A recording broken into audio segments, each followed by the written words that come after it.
My name's Christian Langeder and I'm an equine soft tissue therapist. I specialise in treating muscular issues in performance horses.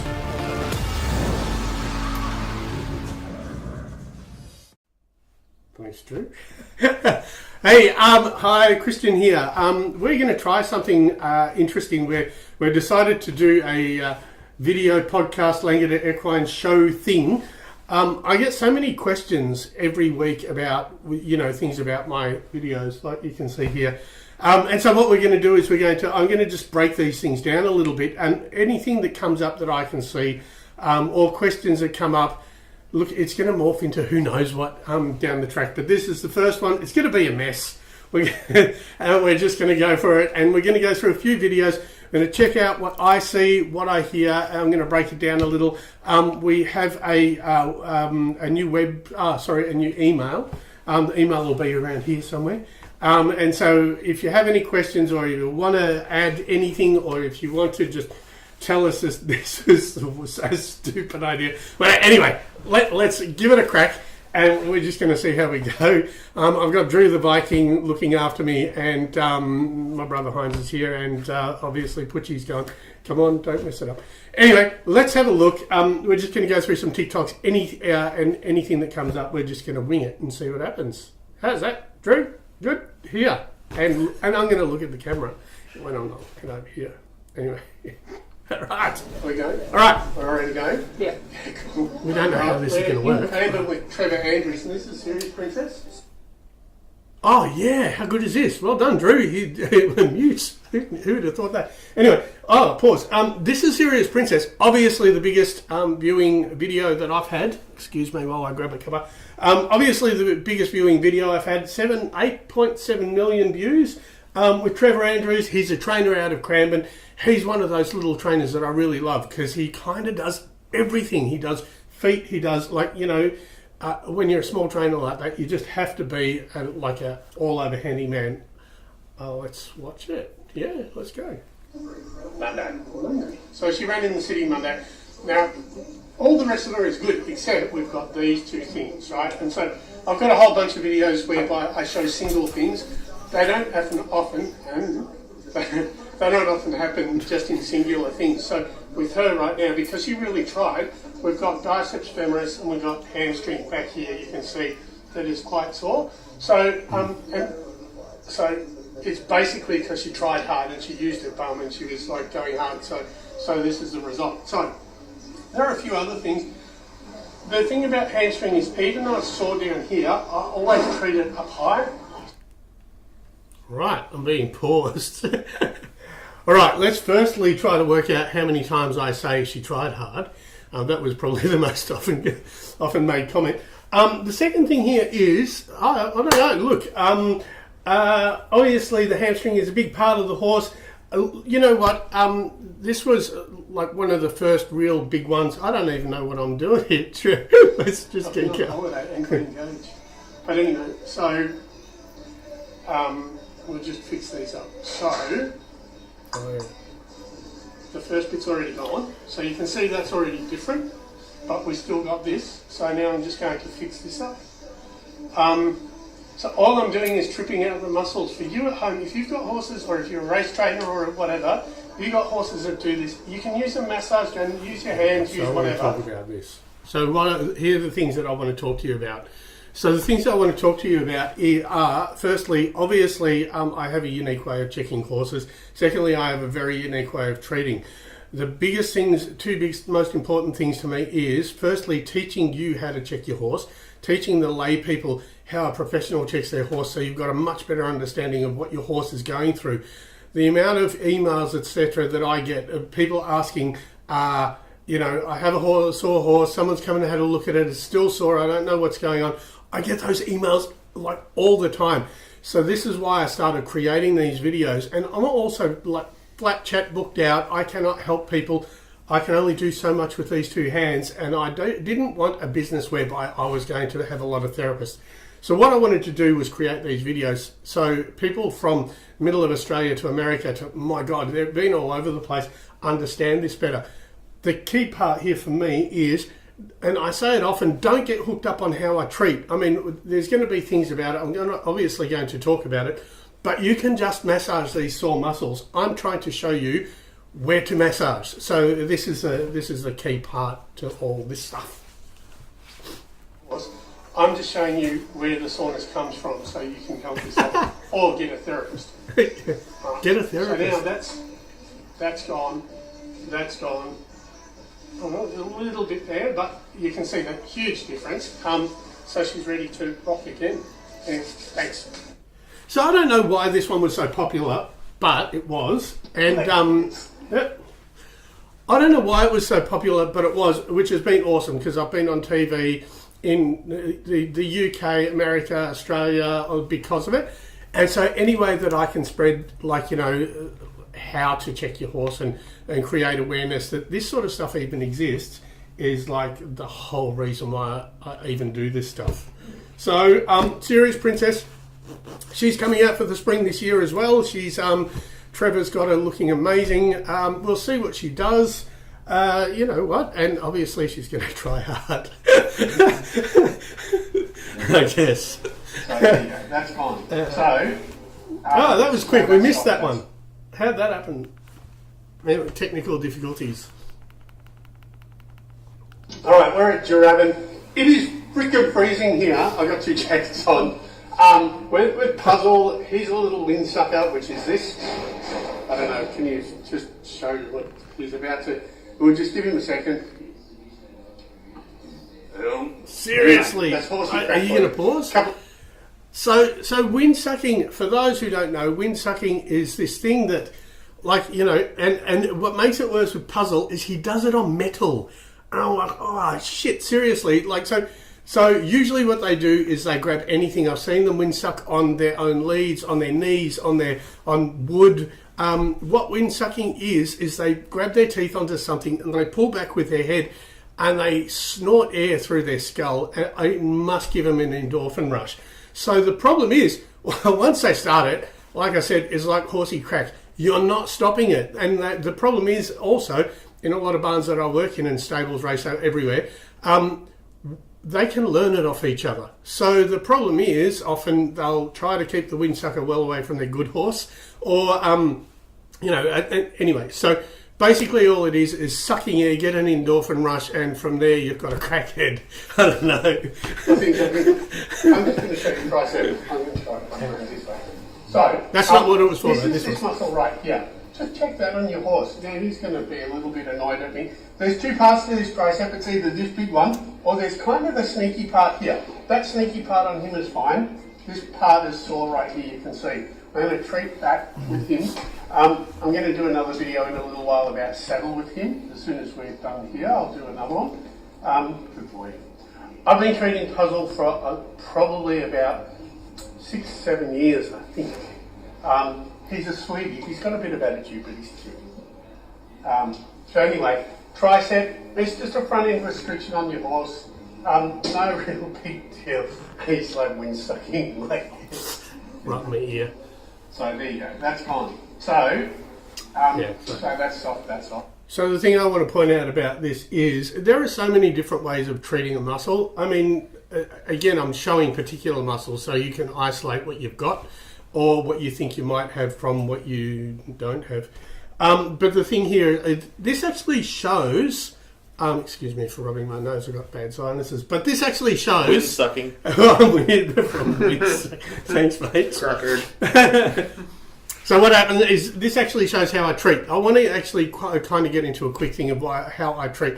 I'm really osteopathic. It's a cross between bone therapy, osteopathy, trigger point release, Golgi tendon release. Like, it's a mongrel of so many different things. I've been treating for 25 years. So it now looks, because I kind of like amusing myself in my own head, it now looks like magic, right? It looks like I don't do anything. I wanted it to look like that. I wanted it to look like it just because it amuses me, right? The thing is with the way I treat, there are these. I'm going to just be technical for a little second, so bear with me. But what makes a muscle tight is not the muscle usually, unless you have a tear or you have a magnesium deficiency. What makes a muscle tight or dysfunctional they're little springs incorporated in the tendons at each end of the muscle, and they don't realise what they're doing. They go unconscious and they start cranking up, be it from having an injury somewhere else and they kind of compensate, whatever. Anyway, so the way that you can treat that muscle, there are so many different ways. You can rub it, you can flick it, you can hold it in a stretch with your thumb or whatever. Or if you know how to set those off by just touching a muscle, which is what I do. I just use a muscle as a sensory organ for those little springs, and I touch it and I release it. It looks like I do nothing. The other thing that I do is when you see me checking, I'm actually rolling what's called fascia, the connective tissue, and I'm opening it up. For you people though, for anyone that's not a therapist, just use machines. There are so many, or your hands or anything. There are so many different ways of making that muscle get better or come good. Don't worry about how I do it. There's plenty of stuff, and we'll get through that on other shows or potties or podcasts or whatever. This is the next one. Rick's Cafe. Rick's Cafe. Anyway, look, we're in Mornington. It's a nice day. We're out in the paddock. I just wanted to show you. I often say that it's never the pole because it isn't the pole, right? So we never. It's never the pole, Drew. So it's never the pole. P-O-L-L. That's up here. It's never the pole. You know what? In 4 months, like every 4 months, I might find a horse that's got a problem in the pole.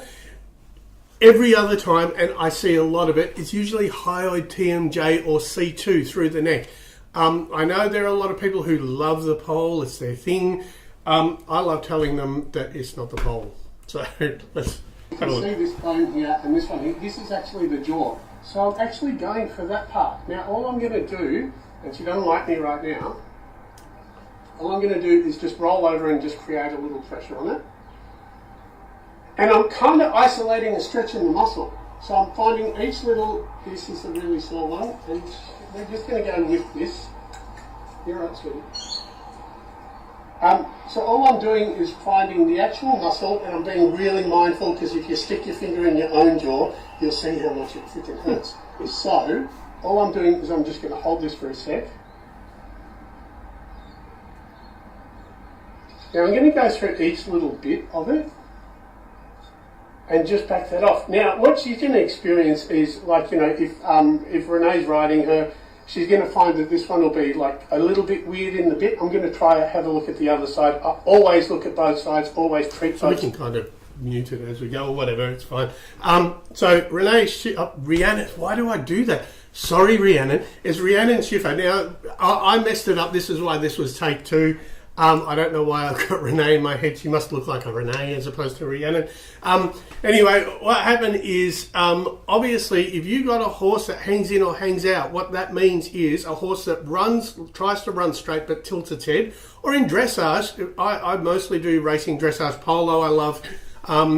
If you've got a horse that runs straight but tilts its head one way, which is what she was doing, she was tilting her head to the near side, which in America is the left side. We say near and off. Had to get my brain right there.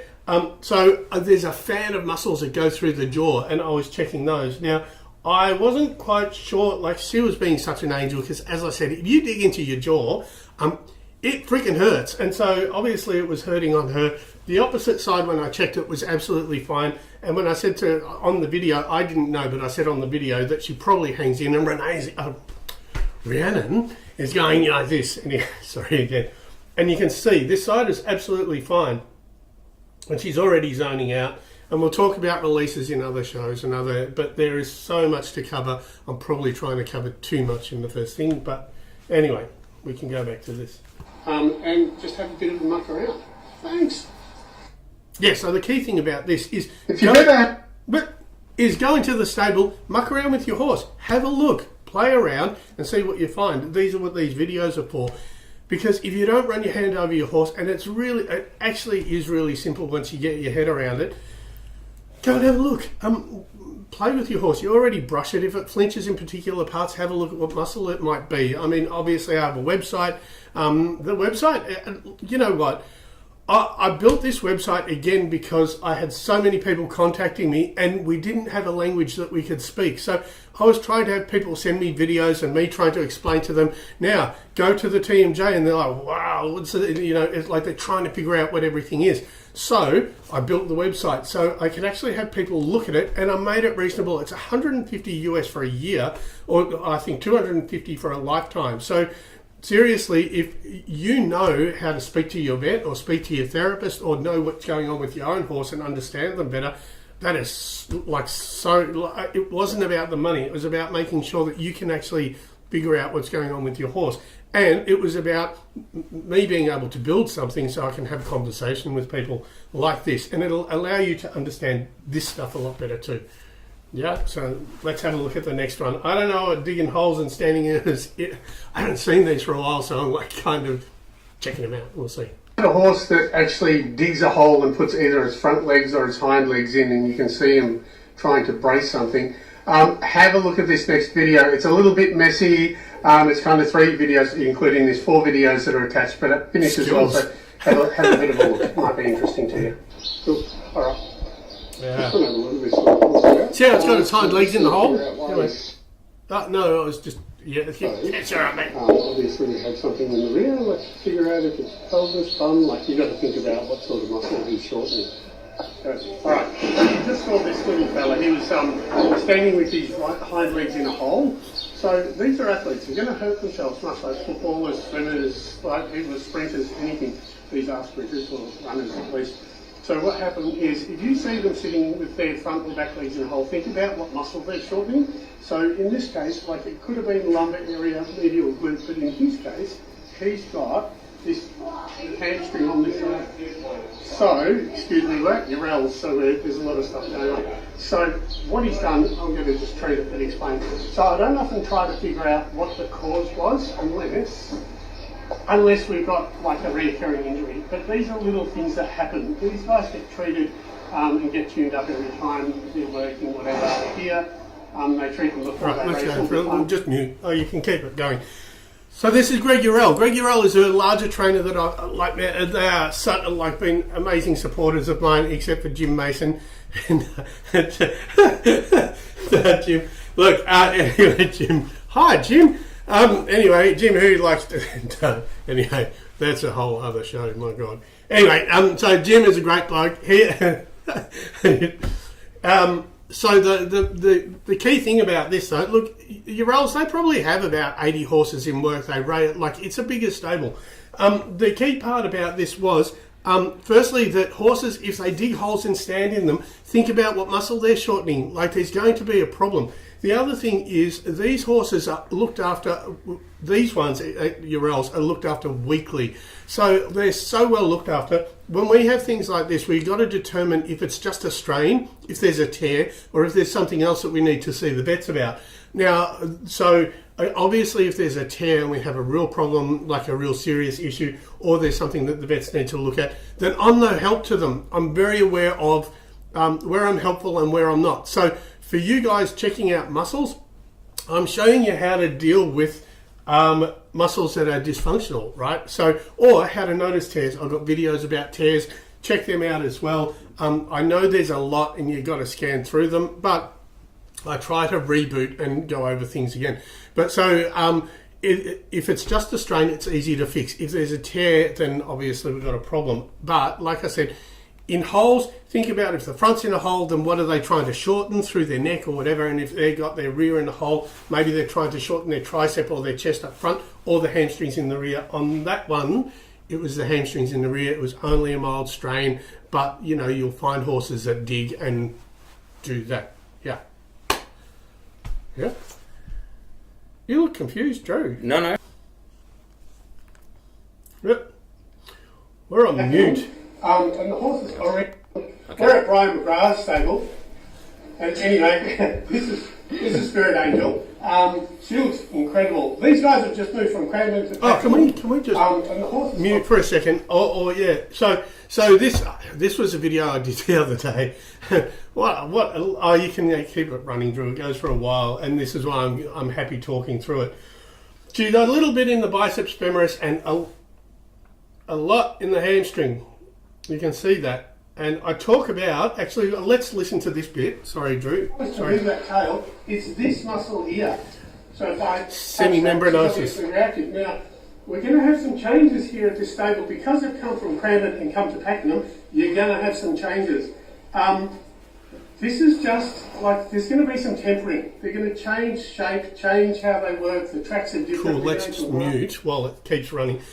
I didn't think, I knew this one was going to take a lot of work to get right, and I went back and did this side again.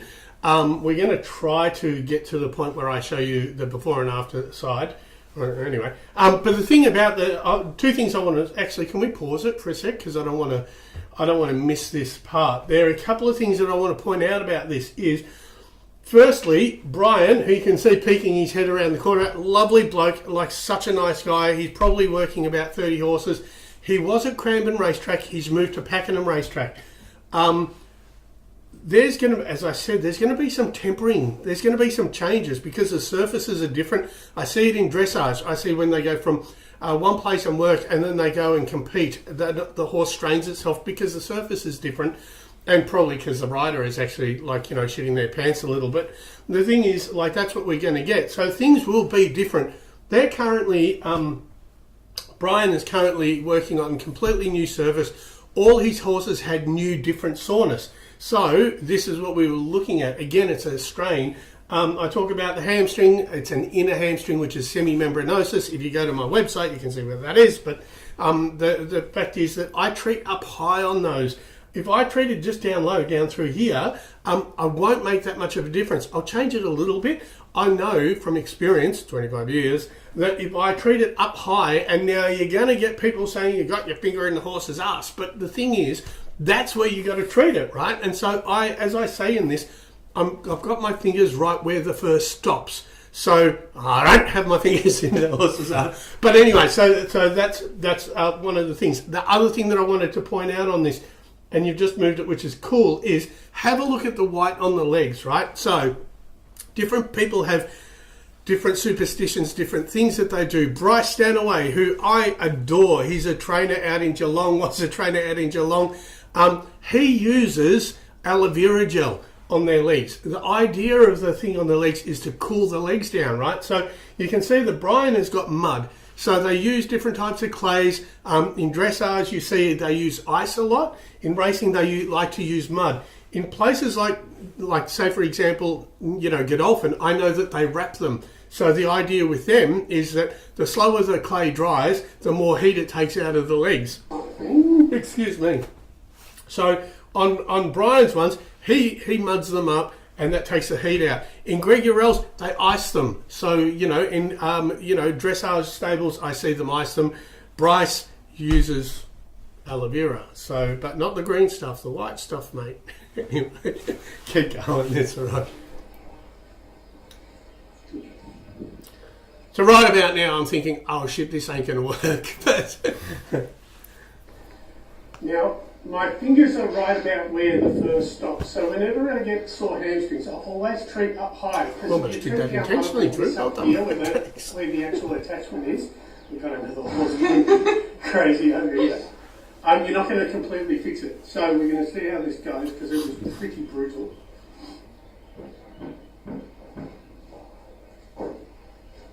So this goes for a while. I'll just talk over it while it keeps going. It's fine. So this takes a little while. You can see there's a little bit still in that bottom part, and I'm just feeling for the actual muscle that is slightly strained. And you're going to see in this, like, she doesn't seem to have responded too great until you see me compare it to the other side that was actually already sore. So I'm basically just concentrating on the muscle, trying to make sure I got there. This was chronic. There's a lot was going on. Brian also started using the treadmill for the first time. And he had them on an incline. So we had the weight up the back of the horse. And so we had a lot of strained hamstrings that day. It was only a few days ago, actually. So this is me just making sure that what I did was right. Not really happy with myself. But now you're about to see the difference, I think. This is where I'm saying it's not going to work. I knew I was going to get it. So not a case of not getting it. I knew I was going to get this, but it was like we're on TikTok videos, so I didn't have that long to actually go. And so have a look at that, and now watch the other side when I go over to it. Pretty explosive. So you can see the difference. So I backed it off heaps, and now this was after I treated that other side. We can use sounder. This side, when I checked it, we still have a banana over here, and now you can see the difference here as well, right? So it's taken a little bit. They've also been using a treadmill on an incline, so there's a little bit of work in the rear end. Much better, but anyway, we'll keep working on this one. So I went back and worked on the other side, and it softened up just like that. The other thing that, if you see the videos that I do, people often say, well, people don't often, but I notice when people say, why didn't you check it the same before and after, right? And so what happens is, if you've got a really tight muscle, it ridges up. It's like a elastic, well, like a steel bar, actually. And so you'll see that what happens is, I flick over them, and what happens after I've treated it, that really rigid line of muscle softens and just completely, like often I can't even find the muscle that I had just worked on. So that's why it looks like that I'm actually running over it differently. I'm running over the same muscle, but I'm running out of it completely differently because the nature of the muscle has changed, the soreness is gone, so they're not holding it all rigid. So that was that. So that was the first one. I hope you enjoyed it. Hope it helped you. Hope you kind of understand what I'm thinking, what's going on here a little better. Jump over to my YouTube. These are going to be on YouTube. Jump to my YouTube channel. Have a look at it. It's all new. We're trying something new, and this is how it looks. Like I said, I hope you enjoyed it. Go into all my social stuff. Check out my TikTok videos. I obviously have a website, but like I just want you to see if this stuff is helpful to you. So get on my YouTube, like it and subscribe it, because that's how it works. Apparently, I'm not used to it. I like, even though I've got TikTok stuff, technologically challenged fully. So anyway, this is why I have my caveman friend over here. Anyway, so check it out. I hope this was worthwhile, and send messages. We've got the emails, etc. And we'd love to know if there's questions you have. If there's anything, just like bombard us. Anyway, thank you. Thanks. See ya.